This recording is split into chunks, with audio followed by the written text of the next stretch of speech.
이어서 해피스님의 설법 읽겠습니다.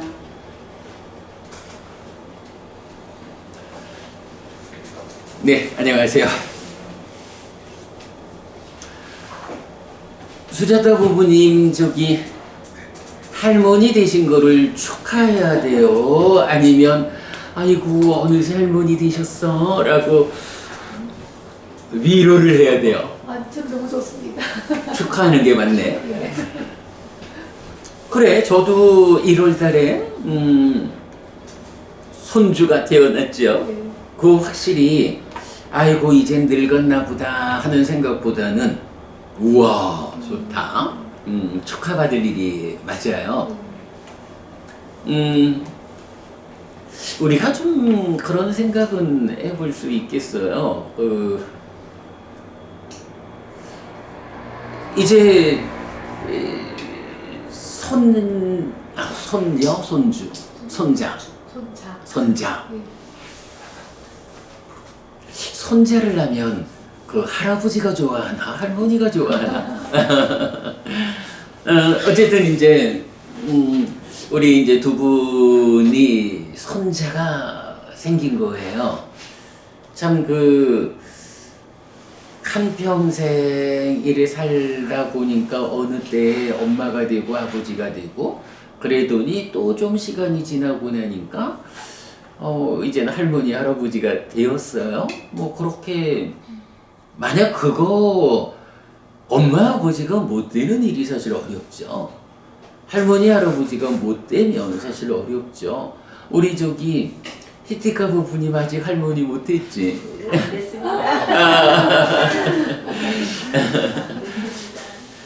아소카 부부님도 아직 할머니 못 됐지?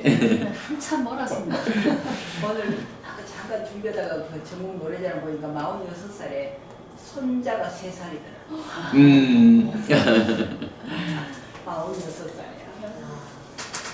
그 이제 보면 그런 지각들 우리 요번 이제 윤회 책에도 그런 문답 내용이 있잖아요.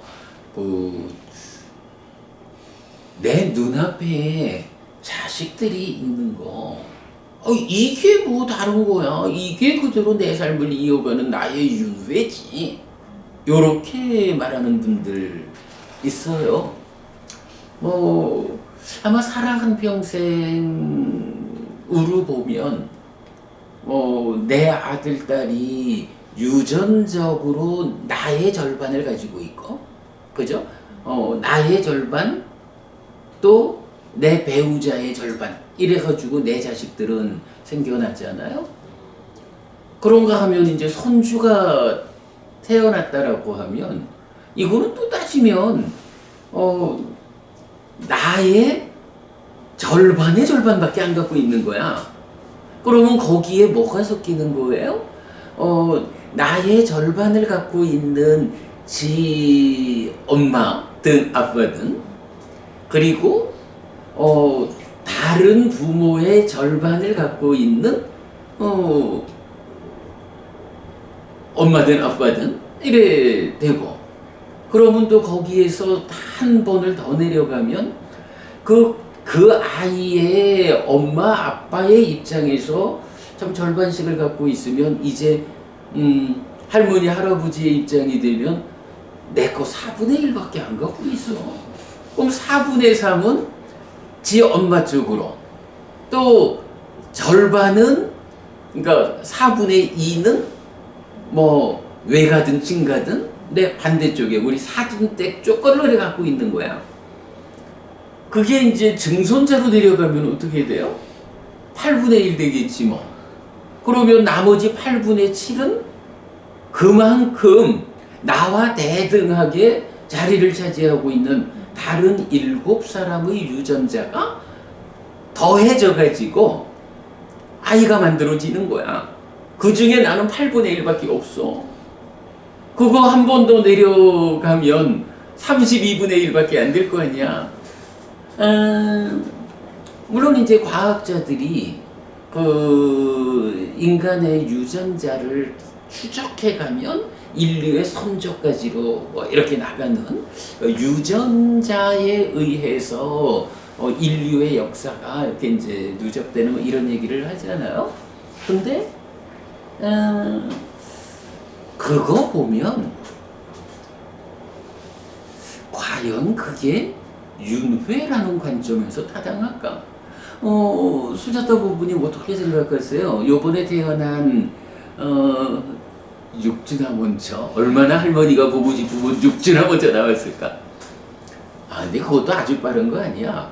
사실은 저는 옛날에 뭐 아시다시피 저도 하여간 뭐 아들 하나 딸 하나를 놓고 살다가 뭐 나중에 출가했으니까 우리 아이는 더 보고 싶었나 봐.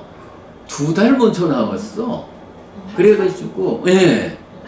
그래서 걔는 태어날 때 몸무게가 1.96kg인가 그랬어. 아까 2점 얼마래면요. 이게 요즘이니까 이렇게 들어간다. 나도 우리 큰딸 1.1 낳았는데. 2.1. 네. 왜 이건 우리 큰애는 1.96인가 그랬는데 거기도 잘 커가지고 요번에 지 딸을 낳았어.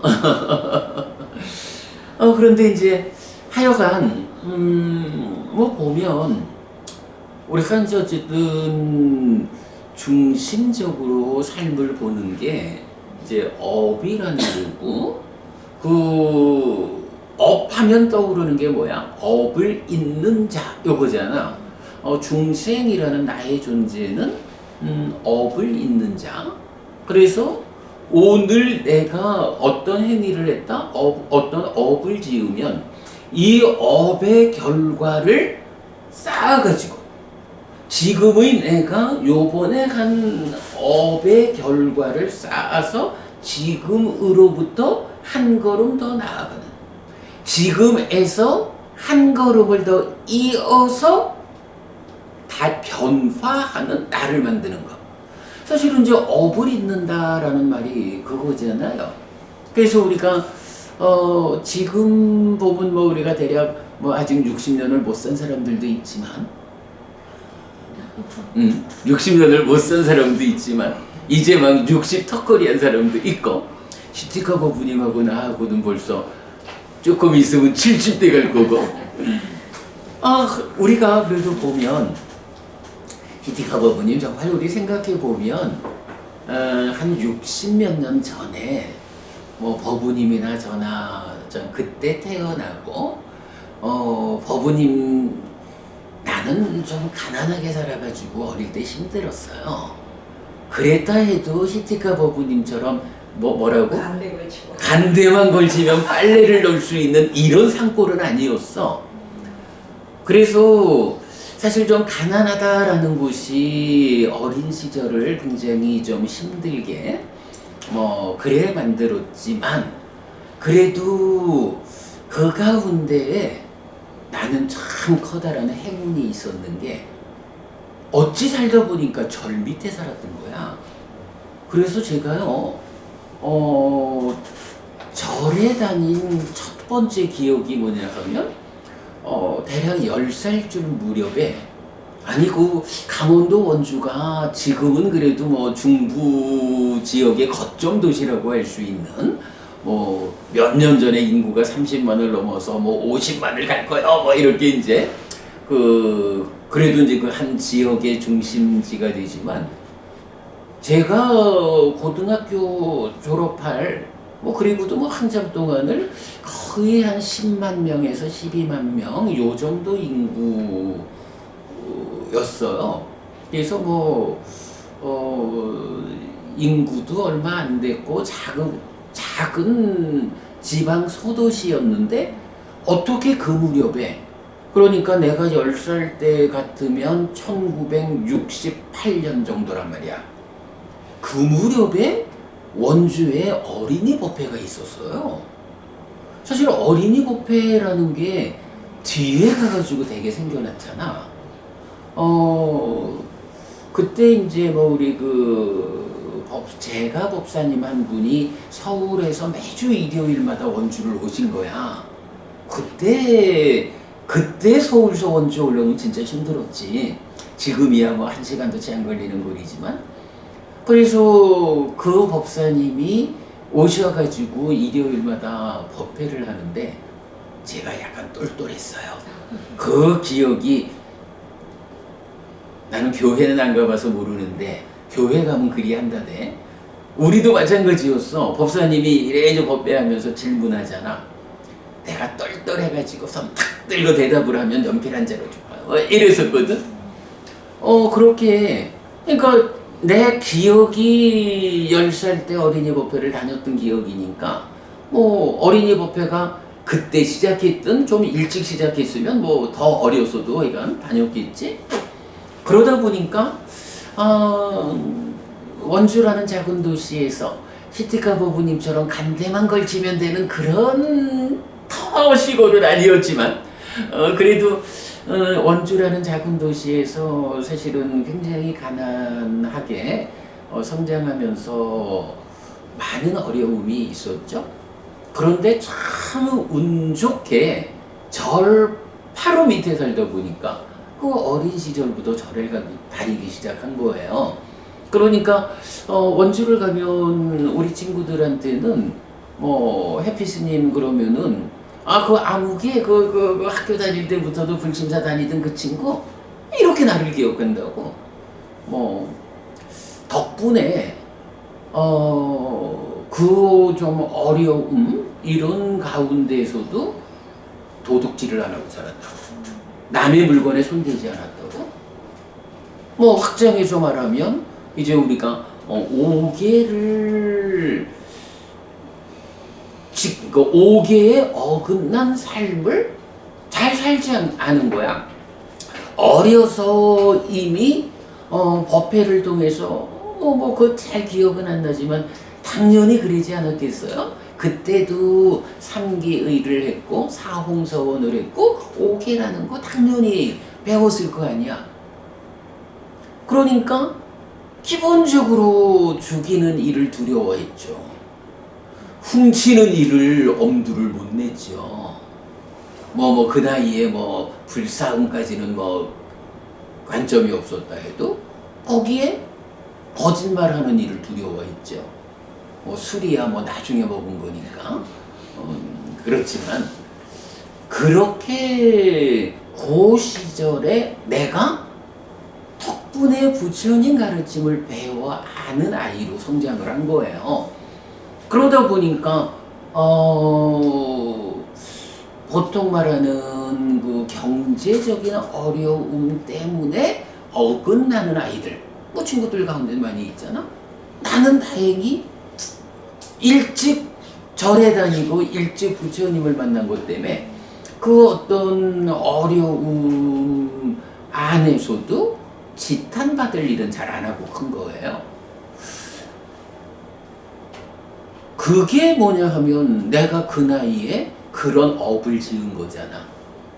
지금 제가 해피스님이란 이름으로 불리면서 이렇게 여러분과 함께 부처님 공부를 하고 부처님 공부를 통해서 우리가 얼마만큼 더 좋아질 것이냐, 이렇게 좋아지다가 죽은다면 어떻게 될 것이냐, 끝내 우리도 깨달아서 윤회에서 벗어나야지 하지 않겠어?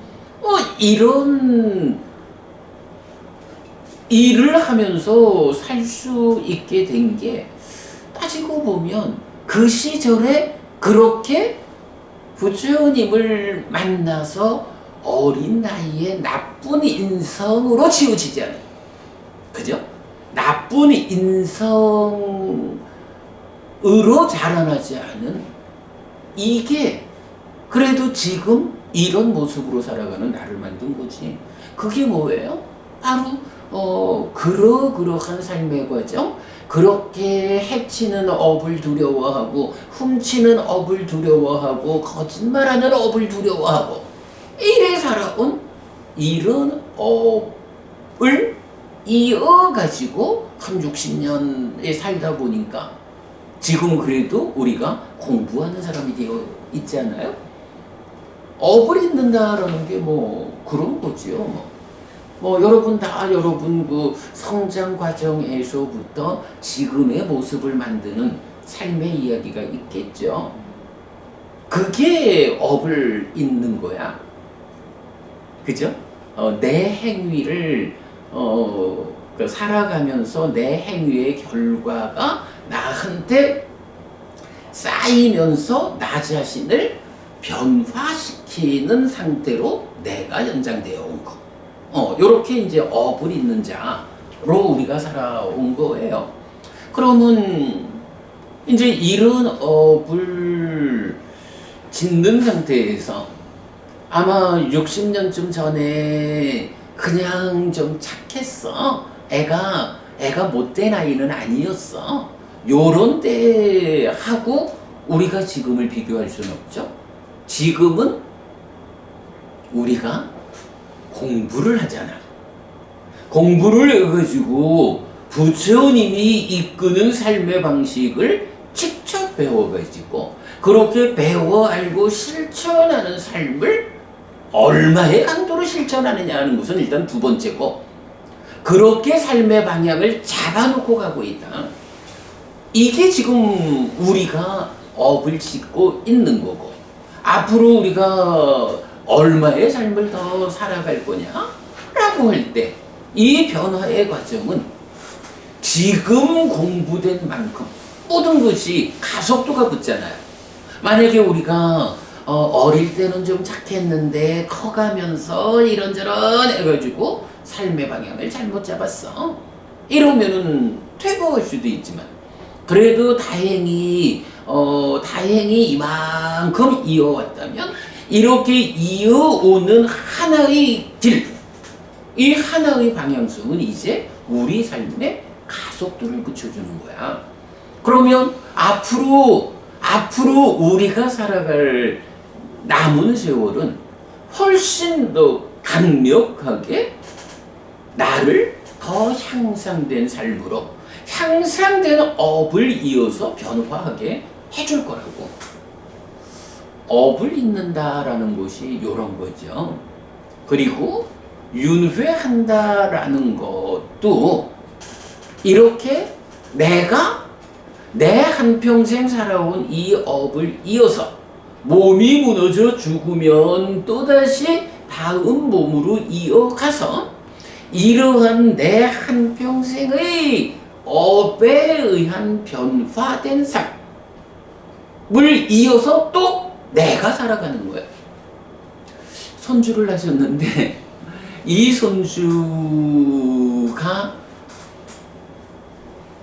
제가 나의 모습 그대로잖아 라고 나를 내 아들, 딸이 이어서 윤회하고 내 손주가 또 더 대를 이어가는 손주들이 나의 삶을 이어서 윤회하는 건 아니죠.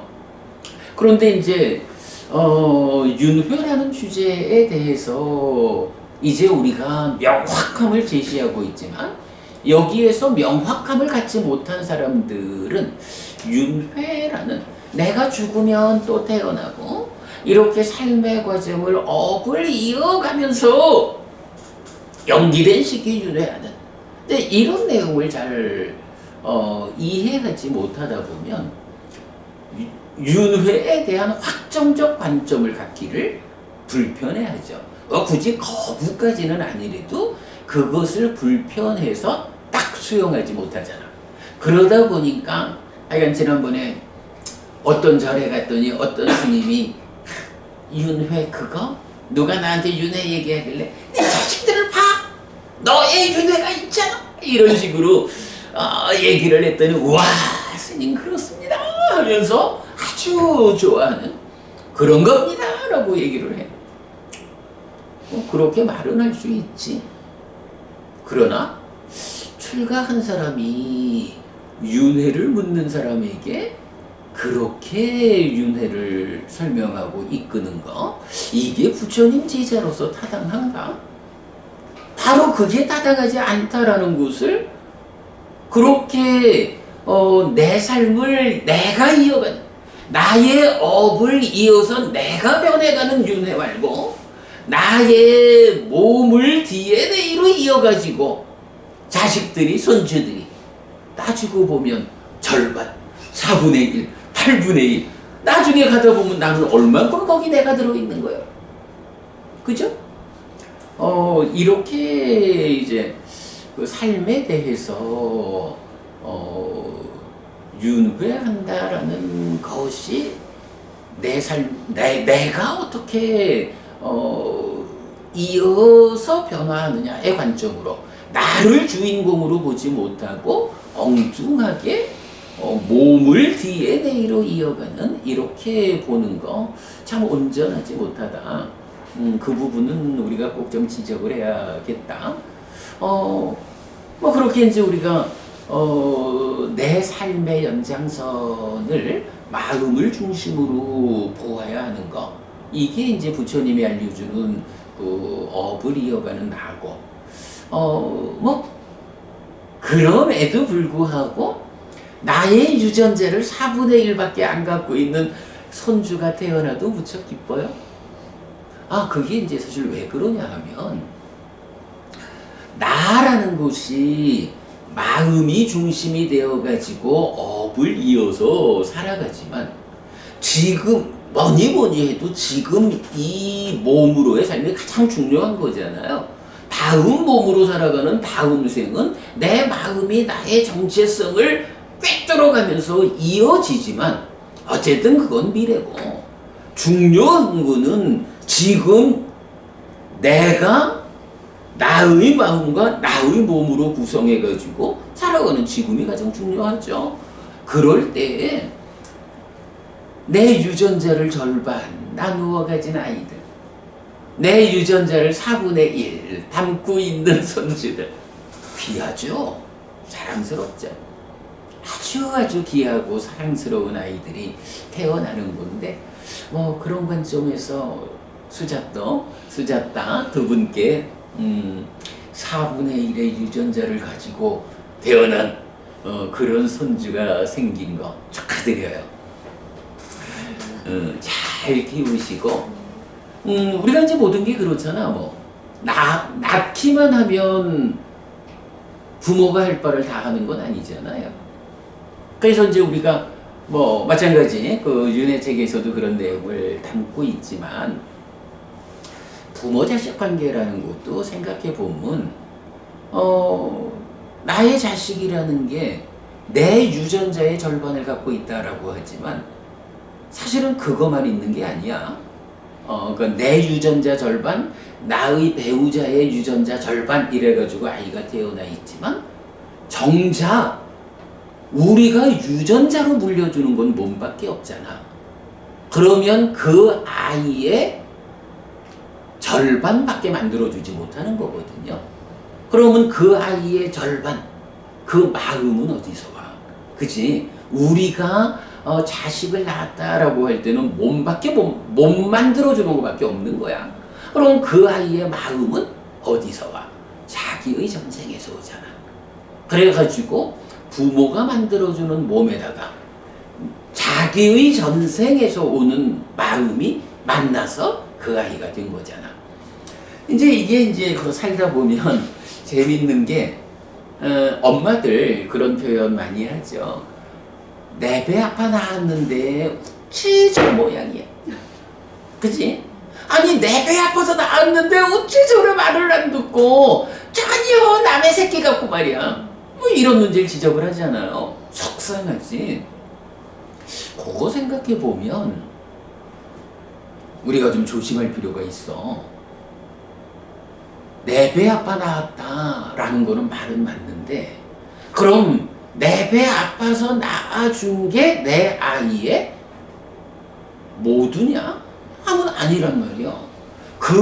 그의 절반인 몸만 내가 만들어준 거야.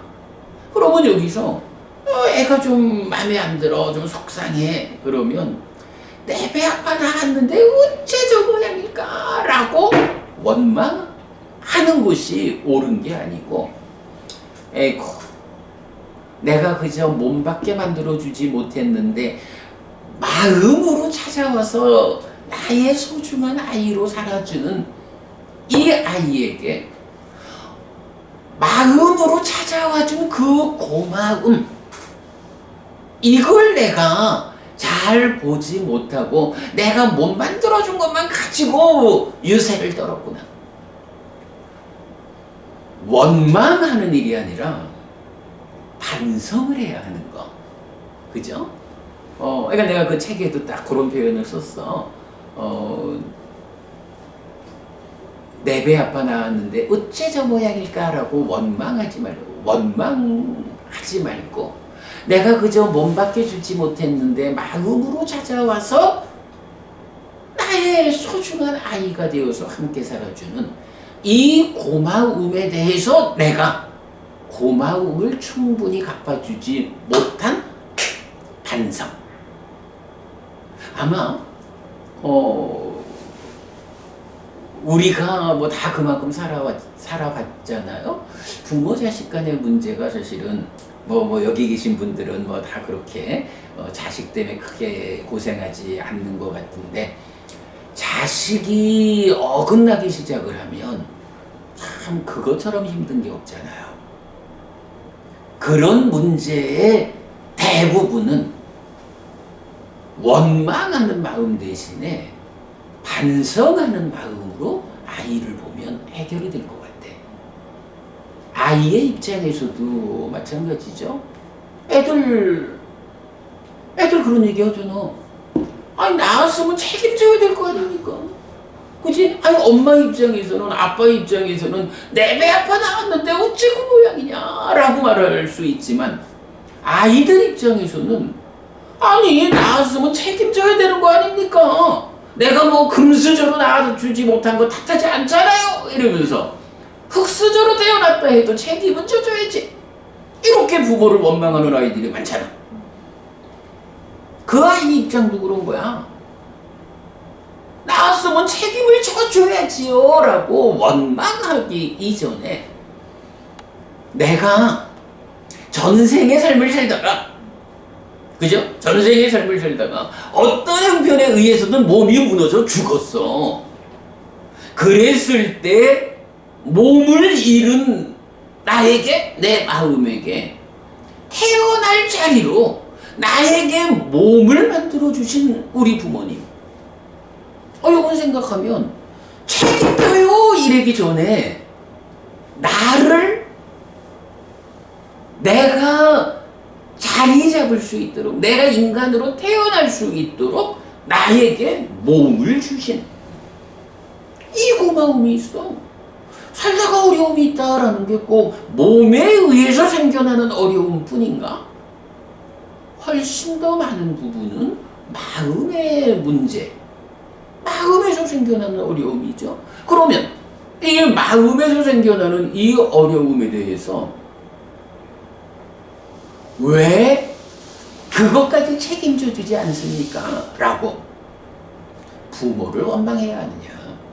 아니면 마음으로만 오직 왔는데 몸을 주시고 몸만 주고 말았나? 사실 아이의 입장에서는 부모님이 자기가 독립할 수 있도록 키워주고 세상을 알려주고 이런 역할을 부모가 하셨잖아. 이거는 책임지라고 원망하는 입장으로 덤벼들 게 아니고, 고마워요. 그런데 제가 잘못해가지고, 제가 잘못해서 두 분의 기대에 미치지 못하는 이런 삶을 제가 살고 있습니다. 죄송합니다. 앞으로는 제가 부모님이 실망하지 않도록, 부모님이 속상하지 않도록 잘하겠습니다. 라고 반성하는 입장, 반성하는 마음으로 부모를 보기 시작해봐요. 부모 자식 간에 부모도 원망보다는 반성하는 마음으로 아이들을 보아야 하고, 아이도 그러니까 원망보다는 반성하는 마음으로 부모를 쳐다보기 시작하면 아마도 얼마의 시간만 이런 삶에서 더해져봐 원망을 하고 싶어도 원망할 일이 없을 거예요. 부모 자식 간에. 그러면 어떻게 돼요? 뭐 이게 이제 부부 간에도 마찬가지지만, 사실은 우리가 세상을 만나는, 우리가 이제 불교는 사는 이야기, 내가 세상을 만나는 이야기 이렇게 말하잖아. 근데 내가 세상을 만난다라는 게 나 혼자 세상을 만나는 것이기도 하지만 이게 또 우리가 가족이라고 하는 개념이 뭐예요? 나 혼자 단식으로 세상을 만나지 않아. 가족이라고 하는 복식의 경기로 세상을 만난다고.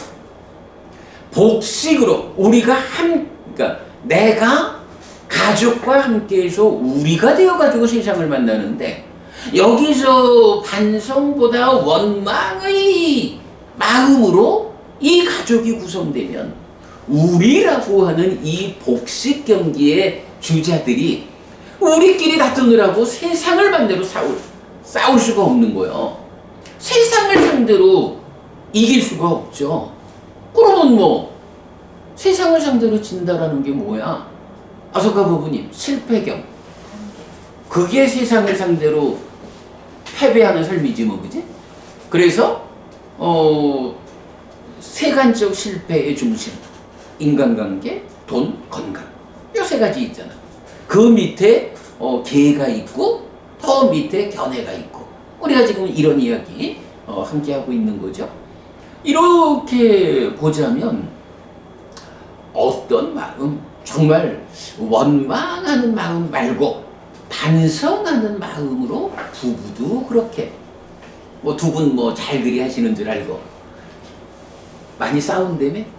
그래도 뭐 조금 말은 싸운다 하고 좀 투닥거리면서도 그래도 늘 두 분이 몇십 년의 세월을 이제 이렇게 표현을 하자면 원망보다는 반성하는 입장으로 부부의 관계를 맺어왔으니까 지금 이렇게 훌륭한 삶을 살고 있는 거고 자식들까지 포함된 가족 전체가 이렇게 원망보다는 반성이라는 관점으로 함께해서 더 큰 우리가 만들어지니까 이제 우리가 세상을 상대로 싸우는 이 복식 경기에서 힘을 얻게 되는 거죠.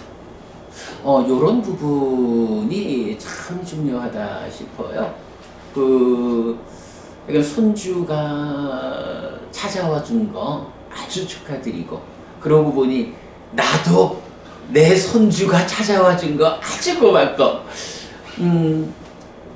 그렇게 이제 세상을 상대로 싸워가는 우리 편 단식 경기가 아니라 복식 경기다 랄 때에 이제 우리 편이 하나 더 생겨났어.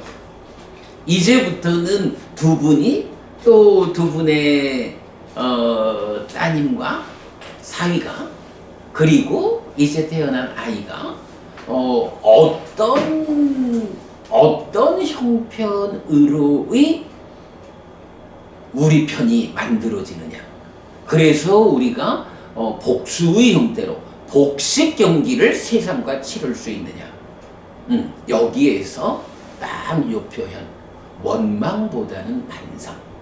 그죠? 근데 이 표현은 정확한 거야. 나는 몸밖에 주지 못했어. 마음으로는 지가 온 거야. 나는 마음으로만 왔어. 우리 엄마 아빠가 나한테 몸을 주고 세상을 가르쳐 줬어. 이거는 사실 원망거리가 아니에요. 이거는 그렇게 고마운 존재들에게 고마움을 바르게 표현하지 못한 그 반성으로 관계가 맺어지면 이게 그야말로 할아버지 세대, 우리 세대, 아이들 세대, 손주 세대 이런 커다란 그룹이 지어진다 해도 이 그룹이 하나로 뭉쳐가지고 그러니까 원팀이 되어가지고 세상을 상대로 경기하는 세상을 상대로 싸워서 이길 확률이 높다고. 이런 부분 우리가 좀 잘 보면 좋겠다. 기본적으로 윤회는 업을 이어가면서 내가 하는 거지만 내 마음이 나의 윤회를 하는 거지만 이제 아이가 태어난 거는 윤회의 관점으로 접근할 문제는 아니다. 요거는 윤회하는 삶의 한 과정에서 내가 세상을 상대로 복수로 된 우리 팀이 만들어져 가지고 세상을 상대로 싸우는 거기 때문에 이제 어떤 관계를 만들어내느냐에 따라서 세상을 상대로 싸울 때에 엑스맨이란 말을 쓰더라. 엑스맨이라는 게 말하자면 간첩 같은 거죠. 우리 편에 있으면서 사실은 상대방 편을 들어주는 이런 거잖아. 그게 말하면 스파이 간첩이지 뭐. 그렇게 엑스맨을 하나 만들 거냐, 아니면 확고한 우리 팀 전사를 만들 거냐. 요거의 중심에 원망으로